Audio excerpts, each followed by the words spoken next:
Hello दोस्तों, crack the code YouTube channel में आपका स्वागत है। आई होप आप सभी लोग स्वस्थ होंगे और बढ़िया होंगे। आज का मेरा टॉपिक है मौलिक कर्तव्य। जैसा आपको सभी को पता है कि ऐसा कोई भी एग्ज़ाम नहीं है जिसमें मौलिक कर्तव्य के बारे में एक क्वेश्चन ना आ रहा हो, और 2025 में तो ये खासकर नया ट्रेंड ही बन गया है। तो अपन आज मौलिक कर्तव्य के लिए ट्रिक के साथ याद करेंगे। मुश्किल से 5 मिनट की ये वीडियो रहेगी और आपको पूरे 11 के 11 मौलिक कर्तव्य याद हो जाएंगे। बहुत छोटी छोटी सी दैनिक जीवन से रिलेट करके मैंने ट्रिक बनाई है और आपको एक बार में याद हो जाएंगी। थोड़ी सी हल्की सी मौलिक कर्तव्य के बारे में समझ लेते हैं कि मौलिक कर्तव्य हमारा जब संविधान बना था तब उस टाइम पे नहीं थे। मौलिक कर्तव्य को 42वां संविधान संशोधन 1976 में जोड़ा गया था। उस टाइम पे 10 मौलिक कर्तव्य जोड़े गए थे। इसके बाद एक मौलिक कर्तव्य बाद में जोड़ा गया, तो अभी टोटल हो गए हैं 11 मौलिक कर्तव्य। एक शिक्षा वाला जोड़ा गया है 86वां संविधान संशोधन 2002। ठीक है, तो ये तो हो गया बेसिक। और इसको जोड़ा गया था सरदार स्वर्ण सिंह की समिति की सिफारिश पर। ये तो सबको पता ही रहता है, वह बेसिक सी चीजें हैं। अपन चलते हैं ट्रिक के माध्यम से कि ट्रिक क्या कहती है। और इनको और देख लीजिए, ये जोड़े गए हैं संविधान में आर्टिकल 51A। ये याद रखना, 51 है ये तो आप याद कर लेंगे। मैं चलता हूँ ट्रिक की ओर लेके आपको। ये रहे आपके मौलिक कर्तव्य। तो यहाँ से स्टार्ट करते हैं। ये ए हो गया, ये बी हो गया, ये सी हो गया, ये डी हो गया, ये ई हो गया। नॉर्मल यही क्वेश्चन आता है कि 51A क्या है, मतलब ऐसा लिखा जाता है आपका कि 51A का सब क्लॉज ए में क्या है, बी में क्या है, इस तरह से पूछ जाता है। तो याद करते हैं। देखो, पहला तो है ए में आप क्या ट्रिक याद करेंगे कि सबसे ऊपर रखना है आपको संविधान सर्वोपरि। तो ये तो इसके लिए तो मुझे कोई ट्रिक बताने की जरूरत ही नहीं है कि आपको संविधान का पालन करना है। ये रहा, संविधान का पालन करें, उसके आदर्शों, संस्था और राष्ट्रध्वज और राष्ट्रीय गान का आदर करें। तो ये तो सबसे इम्पोर्टेंट क्या है, संविधान। तो भारत देश में सबसे जरूरी क्या है, संविधान। तो अब संविधान को ए हो गया। इसके बाद आ जाता है आपका क्या, बी फॉर हो जाएगा अपना स्वतंत्रता, राष्ट्रीय स्वतंत्रता आंदोलन को प्रेरित करने वाले उच्च आदर्शों को हृदय में संजोए रखें। तो मतलब जो संविधान के जो उच्च आदर्श है ना, जो भी अपने क्रांतिकारी रहे, उनने जो वाक्य दिए, जैसे महात्मा गांधी रहे तो उनके जो आदर्श रहे हैं, तो आपको आदर्शों को हृदय में सजो कर रखना है। तो ये तो हो जाएगा आपका बी। ए और बी में ज़्यादा कन्फ्यूजन नहीं होती है, ये बी हो गया आपका आदर्श वाला। अब चलिए सी पर। सी से स्टार्ट करते हैं। सी मतलब भारत की संपूर्णता, एकता और अखंडता की रक्षा करें और उसे अक्षुण्ण रखें। इसकी ट्रिक क्या हो जाएगी, सी फॉर संप्रभुता। ये आप ऐसे याद रख लेना कि सी फॉर संप्रभुता। सही लिखा नहीं जा रहा, तो आपको बस याद करना है कि सी फॉर क्या हो गया, ये हो गया संप्रभुता। आ जाइए डी फॉर क्या हो जाएगा, डी फॉर देश की रक्षा करें, आह्वान किए जाने पर राष्ट्र की सेवा करें। डी फॉर हो जाएगा डिफेंस।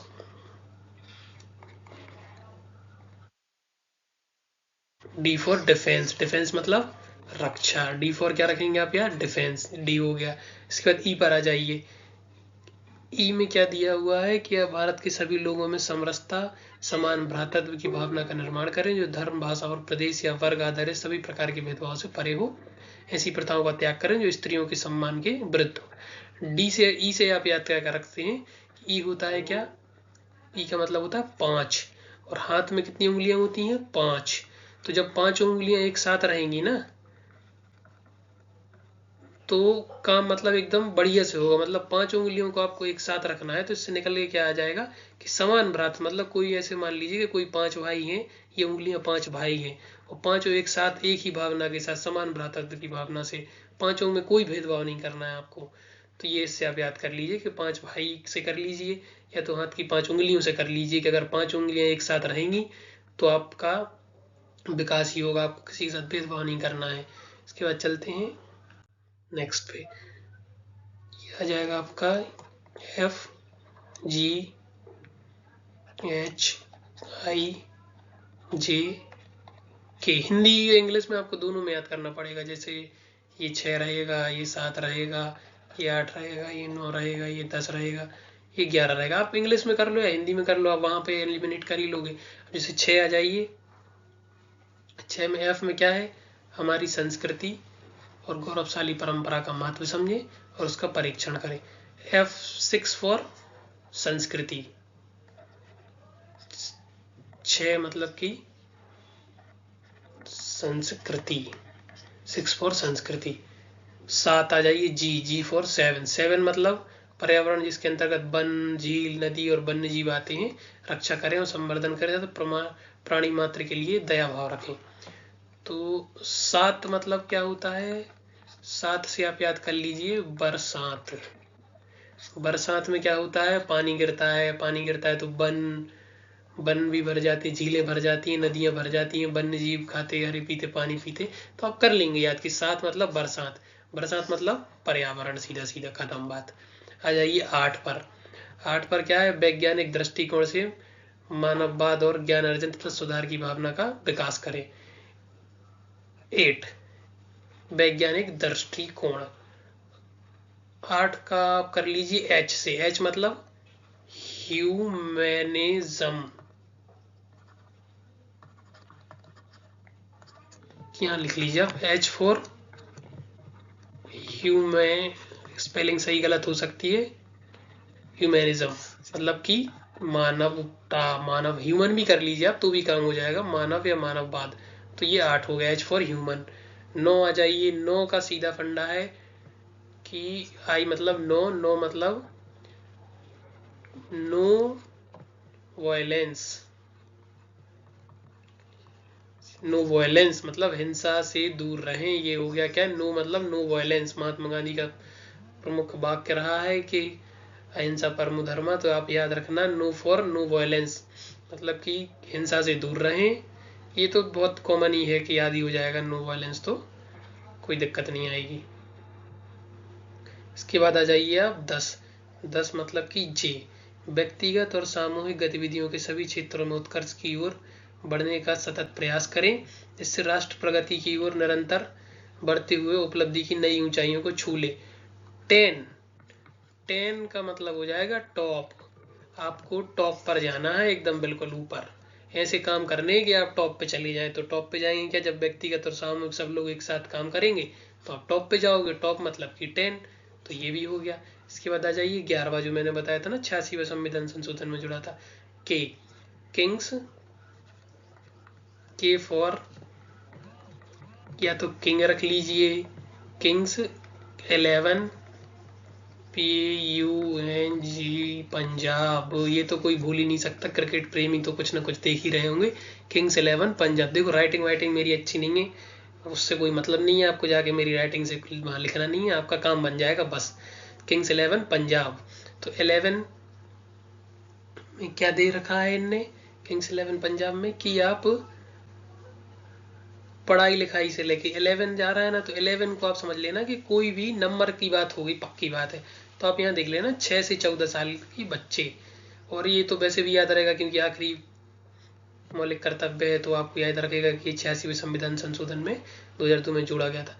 यहाँ पर एक की पॉइंट मैं बताना चाह रहा हूँ कि बच्चों को, बहुत सारे बच्चों को डाउट हो जाता है, क्योंकि एक तो 6 से 14 आपका मौलिक कर्तव्य है, ठीक है।